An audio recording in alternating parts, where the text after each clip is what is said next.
स्वागत है आप सभी लोगों का मेरे चैनल साइंस टू टेक्नोलॉजी में। मैं अनुपम विपुल आप सभी लोगों का स्वागत करता हूं आज के शो फ्यूचर फ्राइडे में। आज हम लोग बात करेंगे न्यूक्लियर आयन प्रोपल्शन के बारे में। तो आइए समझते हैं। तो सबसे पहले समझिए प्रॉब्लम क्या है जो हम लोग को न्यूक्लियर की तरफ जाना पड़ रहा है। सबसे पहला बात ये समझिए कि हमारे पास जो अभी टेक्नोलॉजी है वो स्पेस के लिए नहीं है। वो हमारे पास जितना भी चीज़ है वो सारा सिस्टम लो अर्थ ऑर्बिट के लिए अच्छे से बनाया गया है। यानी कि लो ऑर्बिट से आप ज़्यादा दूर जाना चाहते हैं, जैसे मून जाना चाहते हैं तो किसी तरह कर सकता है। मार्स जाना चाहते हैं, फिजिक्स मना नहीं कर रहा है, लेकिन इतना ज़्यादा टाइम खाएगा, इतना ज़्यादा पैसा खाएगा, इतना ज़्यादा लॉन्च मास खाएगा। मतलब यानी आपको कितना मटेरियल लॉन्च करना पड़ेगा जाने के लिए, मतलब सिर्फ ईंधन में वो बहुत ज़्यादा है। मतलब किसी तरह मार्स समझिए हम लोग का अपर लिमिट है, उससे आगे का कहीं ह्यूमन मिशन करने का सोचे भूल जाइए।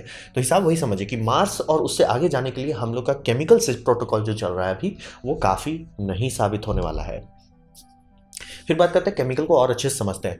तो केमिकल काम करता है इसमें तो कोई डिस्कशन नहीं है। हम लोग की पूरी रॉकेट इंडस्ट्री सिर्फ केमिकल पर चलती है, तो वो तो उसमें तो कोई डाउट ही नहीं है।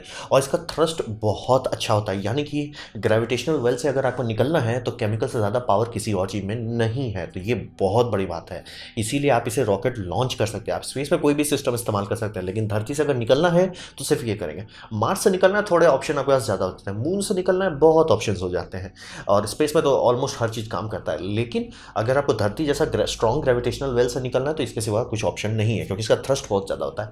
साइड इफेक्ट इसका स्पेसिफिक इम्पल्स बहुत कम होता है, यानी कि 1 किलोग्राम ईंधन में कितना डेल्टा वी निकाल पाता है वो बहुत कम होता है। तो उसका साइड इफेक्ट ये होता है कि आपको बहुत ज़्यादा ईंधन ले जाना पड़ता है कुछ काम करने के लिए। और अगर यहाँ का अगर हिसाब बनाया जा रहा है कि हमें मार्स जाना है तो हर हालत में आपको स्पेस रिफ्यूलिंग करना पड़ेगा। और जैसे अगर स्टारशिप के मामले में समझिए कॉन्सेप्ट उसका सबसे ज़्यादा डेवलप किया गया है, तो उसके केस में भी बन रहा है कि कम से कम 5-6 बार पूरा रिफ्यूलिंग करना पड़ेगा। और उसके बाद भी वहाँ जाके वो वहाँ से वापस नहीं आ सकता, क्योंकि फिर से आपको वहाँ फ्यूल बनाना पड़ेगा। ऑन मार्स आपको फ्यूल बनाना पड़ेगा, तभी जाके आप उसके वापस कर सकते हैं। बस इससे ये हो कि वो मार्स जा सकता है और लैंड कर सकता है, उससे ज़्यादा कुछ नहीं कर पाएगा। तो वही समझिए कि अगर केमिकल से ज़्यादा आगे जाना चाहते हैं, कि मतलब मून और मार्स रेगुलर करना चाहते हैं, तो आपको रिफ्यूलिंग इन स्पेस करना पड़ेगा। और उसके बाद भी एक दूसरा साइड इफेक्ट आता है कि ये सब आप कर देते हैं तो सबसे बड़ा साइड इफेक्ट है कि ये सब रॉकेट तुरंत जल के खत्म हो जाता है। मतलब 5 मिनट खत्म, 6 मिनट फ्यूल टैंक खत्म। 10-20 मिनट से ज़्यादा बड़ा फ्यूल टैंक आप नहीं बना सकते, ये इतना जल्दी फ्यूल खाता है। तो और ऑब्वियसली आप पूरा फ्यूल नहीं खत्म करोगे, थोड़ा सा रिजर्वायर रखोगे, थोड़ा सा लैंडिंग के लिए रखोगे, तो उसको छोड़ के मतलब रॉकेट चालू हुआ, फुश, फ्यूल खत्म, चलो आप कोस्टिंग कर रहे हैं। तो उसका साइड इफेक्ट होता है ये बहुत धीमा है ह्यूमन मिशन के लिए। इससे आप वॉयेजर भेज सकते हैं, लेकिन वॉयेजर को 40 साल लग जाता है जहाँ जाना था उसको, उसके हिसाब से तो वैसे काम नहीं चलेगा। जैसे प्लूटो में कुछ भेजना है, भेज दिए, 10 साल बाद पहुंच रहा है, तो ये टाइम बहुत कीमती है। तो इंसानों के लिए केमिकल काम नहीं करेगा। केमिकल से आप अनमैन्ड प्रोब्स भेजना है, रोवर्स भेजने हैं, वो सब भेजते रहिए, कोई लेना देना नहीं है। लेकिन अगर आपको ह्यूमंस को भेजना है तो वो बहुत बड़ा मतलब नो नो जोन में आ जाता है। मून तक आराम से जा सकते हैं, लेकिन मून से आगे जाना सोचिए कि मून एक लाइट मिनट भी दूर नहीं है, तो हम लोग को 3 दिन लगा था जाने में। तो अब बात करते हैं आयन इंजन के बारे में। तो आयन इंजन का हिसाब ये होता है कि प्रोपेलेंट के तौर पे, यानी कि कौन सा मास वो एक्सपेल कर रहा है मतलब वैक्यूम में, वो होता है नोबल गैस। जनरली कोई भी चूज किया जा सकता है, आर्गॉन किया जा सकता है, जीनॉन किया जा सकता है। जनरली लोग जीनॉन प्रेफर करते हैं। तो नोबल गैस प्रोपेलेंट के तौर पर इस्तेमाल, क्योंकि समझिए अंतरिक्ष में आपके पास प्रोपोर्शन के लिए आप ये पंखा नहीं चला सकते कि वो एक कोई आगे खींच रहा है दूसरे को पीछे फेंक रहा है, वैसे नहीं कर सकते। और आप किसी चीज़ से कनेक्टेड नहीं है, तो आपको मास फेंकना पड़ता है। जो मास फेंकना उसी का एक्शन हो रहा है और उसका रिएक्शन हो रहा है कि आप आगे जा रहे हैं। तो उसके लिए आपको कुछ ना कुछ हमेशा एक्सपेल करना पड़ेगा। तो इस कारण से हमेशा आपके पास प्रोपेलेंट का कंजम्पशन होगा। तो प्रोपेलेंट के तौर पे नोबल गैस लिया जाता है। अब बात है कि वो तो सिर्फ एक गैस हो गया, या लिक्विड कर ले या सॉलिड कर ले, जो भी कर ले, वो बस मटेरियल, उसमें एनर्जी नहीं है। केमिकल रॉकेट में एनर्जी इसलिए आती है कि जब आप उसे 2 पार्ट में रखते हैं, जब उसे मिलाते हैं, तो केमिकल एनर्जी हीट के फॉर्म में निकलता है। तो यहाँ पे एनर्जी कहाँ जाएगा? नोबल मटेरियल है, उसमें तो कुछ एनर्जी होता ही नहीं है। तो एनर्जी निकालने के लिए आप इलेक्ट्रिसिटी बाहर से डालते हैं। ये आप कहाँ से लाते हैं? ये आप पे है, आप बैटरी से डालें, सोलर पैनल से डालें, ये आप पे है। और उसके बाद जहाँ पे भी इलेक्ट्रिसिटी आप बना रहे हैं वहाँ मैग्नेटिक फील्ड बन जाएगा, और मैग्नेटिक फील्ड का इस्तेमाल करके आप आयन्स को एक्सेलरेट कर रहे हैं। तो आपके पास मटेरियल है जिसको आप फेंक सकते हैं, अब उसे आप आयन फॉर्म में डाल रहे हैं। आयन फॉर्म को ये समझिए एक तौर का तरीका है कि कन्वर्ट कर रहे हैं आप उसे ऐसे मटेरियल जिसका स्केप वेलोसिटी देना आसान हो। मतलब समझिए ऐसा चीज़ आप उसे बदल रहे हैं कि वो मैग्नेटिक फील्ड पर रिस्पॉन्स करे और अच्छे से आपका काम हो सके। और इसका ये समझिए कि काम करता है, लेकिन इसका साइड इफेक्ट है सुपर डुपर लो थ्रस्ट होता है। यानी कि थ्रस्ट के मामले में इसे गिना ही नहीं चाहिए। मतलब आपके हाथ पे सबसे बड़ा आयन इंजन लगा दे, आप ऐसा कर लो, कहा भाई कुछ कर रहे हो तो बता देना, क्योंकि माइक्रो न्यूटन्स में गिना जाता है, बहुत छोटा है। एक तो मतलब नासा भी एक्सपेरिमेंट कर रहा है, 100 किलोवाट का है, X3 करके, बहुत पावरफुल है, लेकिन वो भी उतना पावरफुल नहीं है। तो हिसाब ये समझिए कि थ्रस्ट के मामले कितना ऊंफ लगाता है, कितना जोर लगाता है, वो सब कुछ नहीं है। मतलब ये तो चांद से भी आपको लिफ्ट ऑफ नहीं करने देने वाला, लेकिन हाँ वैक्यूम में काम करेगा, आप डीप स्पेस में काम करेगा। लेकिन इसका जो सबसे बड़ा कारण है जिस कारण से इसके पीछे लोग रिसर्च कर रहे हैं, वो है वेरी वेरी हाई वेलोसिटी, यानी कि जो निकल रहे हैं, जो पार्टिकुलेट्स निकल रहे हैं, जो मैटर निकल रहा है, उसके ऐसे पास दो ऑप्शन है, या तो भारी चीज फेंकें, जैसे भारी एलिमेंट्स फेंकें, या तो जो फेंक रहे हैं उसे बहुत तेज फेंकें। तो इसीलिए हाइड्रोजन वाला रॉकेट का आप देखते होंगे स्पेसिफिक इंपल्स सबसे ज़्यादा रहता है। उस जैसे ही आपका कार्बन का मात्रा बढ़ते जाता है, स्पेसिफिक इंपल्स घटते चला जाता है, क्योंकि कार्बन हैवी होता है तो वेलोसिटी उसमें नहीं होता, लेकिन थ्रस्ट बढ़ता जाता है, इसीलिए सॉलिड बूस्टर का थ्रस्ट बम बम होता है। तो यहाँ पे आप जो चीज़ फेंक रहे हो उस पर ज़्यादा कुछ है नहीं, लेकिन आप उसे बहुत तेज फेंक रहे हैं, क्योंकि आयन स्टेट में एक्सेलरेट करना बहुत आसान हो जाता है। हम लोग पहुंच चुके हैं 40 किलोमीटर पर सेकंड तक का, तो ये बहुत ज़्यादा तेज होता है। मतलब अगर 40 किलोमीटर पर सेकंड का आपने कोई इंजन चालू कर दिया जिसका एग्जॉस्ट उतना वेलोसिटी में है, आपका रॉकेट में धीरे मतलब ये आपका जो शिप है वो धीरे धीरे उस इंजन का वेलोसिटी को ट्रांसलेट कर लेगा, तुरंत नहीं होगा। आपका इंजन ये समझिए 40 किलोमीटर पर सेकंड का थ्रस्ट देगा, ठीक है, लेकिन थ्रस्ट कम था, वेलोसिटी ज़्यादा था, थ्रस्ट कम था, लेकिन धीरे धीरे मतलब लंबे समय वो ट्रांसलेट होने लगेगा, यानी आपका शिप का स्पीड जो है पकड़ने लगेगा। और स्पीड लिमिटेड होता है कि आपका एग्जॉस्ट कितना है। तो मान लीजिए आपका गाड़ी एक हफ्ते में 10 किलोमीटर प्रति सेकंड तक पहुंचा, 2 महीने बाद 20 पे पहुंचा, 4 महीने बाद 50 पहुंच गया। समझे, समय जैसे जैसे बीतते जाएगा ये स्पीड ट्रांसलेट होने लगेगा और धीरे धीरे आपका स्पीड बिल्डअप होता चला जाएगा। थ्रस्ट कम है, अगर थ्रस्ट बम बम रहता तो तुरंत ये स्पीड आ जाता, थ्रस्ट नहीं है, लेकिन चूंकि इतना ज़्यादा डेल्टा वी है कि लंबे समय तक आप चला के छोड़ दें तो ये आपको बहुत दूर बहुत तेज ले जा सकता है, और दूरी जितना बढ़ाते जाएंगे ये उतना पावरफुल होता है। इसीलिए इसे कभी भी कोई बात भी नहीं करेगा कि हमें धरती से मून तक जाना है, ये यूजलेस है। लेकिन धरती से मार्स ले जाना, केमिकल को अब ये टक्कर दे सकता है। लेकिन वहीं आप बात की कि मार्स से आगे जाना है, तब तो भूल ही जाइए, इसके आसपास कोई नहीं आता है। सीधा अगर आपको यहाँ से प्लूटो जाना है तो ये प्लूटो जो केमिकल रॉकेट 10 साल के लिए फेंक सकता है, वो ये आराम से कुछ साल के अंदर निपटा सकता है। तो ये इसका सबसे बड़ा फायदा है। साइड इफेक्ट, इसको इलेक्ट्रिसिटी चाहिए होता है, बिजली कहाँ से देंगे। तो अब बात करते हैं न्यूक्लियर पावर के लिए। तो न्यूक्लियर पावर का सबसे बड़ा बेनिफिट होता है कि उसके एनर्जी डेंसिटी बहुत हाई होता है। न्यूक्लियर पावर का एक छोटा भाई हम लोग इस्तेमाल करते हैं अभी स्पेस प्रोब में, जिसे कहते हैं RTG, radio isotropic thermo electric generator. तो ये सब काम करता है रेडियो एक्टिव डिके का प्लूटोनियम का। प्लूटोनियम काफ़ी हॉट रहता है तो उसका टेम्परेचर ग्रेडियंट का इस्तेमाल, मतलब आपके पास हॉट मटीरियल है, वैक्यूम का स्पेस है, तो दोनों का ग्रेडियंट का इस्तेमाल करके आप इलेक्ट्रिसिटी निकाल लेते हैं। काम करता है, बम बम चलता है। वॉयेजर में लगा हुआ 40 साल वाली बैटरी है, चलते रहता है, कोई टेंशन नहीं, टेस्टेड है, ठीक है। साइड इफेक्ट उसमें पावर बहुत कम होता है, मतलब किलोवाट में आप बात नहीं कर रहे हैं, 100 200 500 वाट के आसपास बात कर रहे हैं, तो एनर्जी के मामले में बहुत कम होता है। न्यूक्लियर जो है इसका उतना ही साइज रहेगा, लेकिन एनर्जी आप कितना दे रहे हैं वो मतलब समझिए वाट में नहीं किलो वाट में नापा जाएगा, तो बहुत ज़्यादा एनर्जी देता है। और प्लस ये 24/7 चलेगा। सोलर पैनल का सबसे बड़ा यही समझ होता है कि अगर सैटेलाइट के बारे में बात करें तो वो जब भी छाँव में आता है तो बंद हो जाता है, या कोई भी अगर लॉन्ग डीप स्पेस प्रोब के बारे में बात करें, वो जैसे ही ज़्यादा दूर जाता है, मतलब मार्स के ऑर्बिट तक जाता है, जो सोलर पैनल आपको 10 किलोवाट दे रहा है तो धरती के लो अर्थ ऑर्बिट पे उसका पावर इतना घटता चला जाएगा कि वो यूजलेस हो जाता है।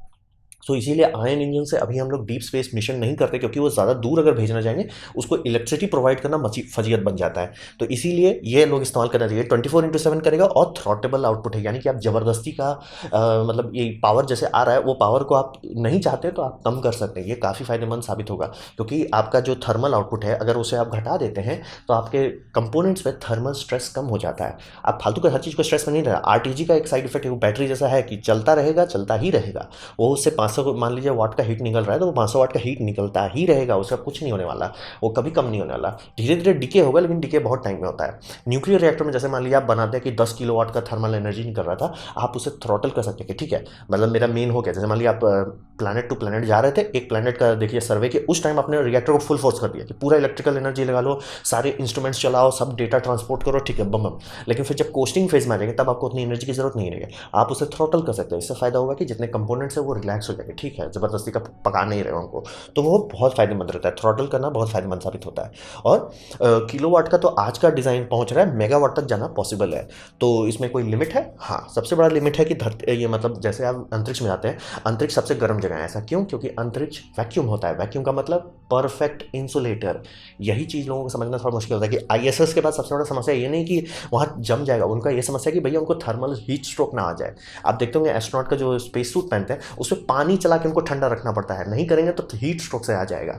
तो ये समझना बहुत ज़रूरी है कि अगर आप कोई चीज़ को अच्छा से बनाते हैं अंतरिक्ष में, वो रेडिएशन के माध्यम से ही सिर्फ अपना गर्मी हटा सकता है। और कोई भी थर्मल इंजन चले, चाहे वो स्टर्लिन हो चाहे वो पल्टियर डिवाइस हो, उसको चलने के लिए टेम्परेचर ग्रेडियंट होता है। एक हॉट होना चाहिए, एक ठंडा होना चाहिए। ठंडा आप कहाँ से लाएंगे? वैक्यूम में ठंडा कहाँ से करेंगे?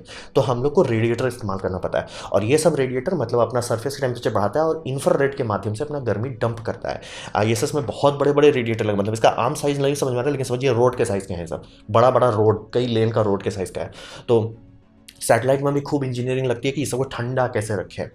तो वही समझिए कूलिंग लिमिट होगा कि मान लीजिए आपने रिएक्टर बना लिया, रिएक्टर बम बम गर्मी दे रहा है, उसको कोई टेंशन वाली बात नहीं, लेकिन उसका बाकी सारा कंपोनेंट, मतलब एक हॉट सोर्स था कैसा है, कोल्ड सोर्स के लिए डिपेंड करता है कि आपका रेडिएटर कितना अच्छा डिजाइन है, कितना वजन है रेडिएटर का। मान लीजिए रेडिएटर के कारण ये वजन कई 100 टन हो गया तो मतलब शिप बहुत धीरे चलेगा। तो इसीलिए बैलेंसिंग एक्ट हम लोग का आएगा कि कूलिंग कितना कर पाते हैं। कूलिंग अगर अच्छे से कर पाते खूब ज़्यादा पावर निकाल सकते हैं, कूलिंग नहीं कर पाते शॉर्ट ड्यूरेशन में कर सकते हैं। तो ये हुआ न्यूक्लियर पावर वाला साइड में। अब बात करते हैं क्या जिस पे काम चल रहा है, नासा पे जो काम चल रहा है, इसका फ्यूचर क्या होने वाला है। तो सबसे पहले गाड़ी खोला जाएगा, स्मॉल डीप स्पेस प्रोब हम लोग भेजेंगे, क्योंकि डीप स्पेस प्रोब हम लोग भेज चुके हैं।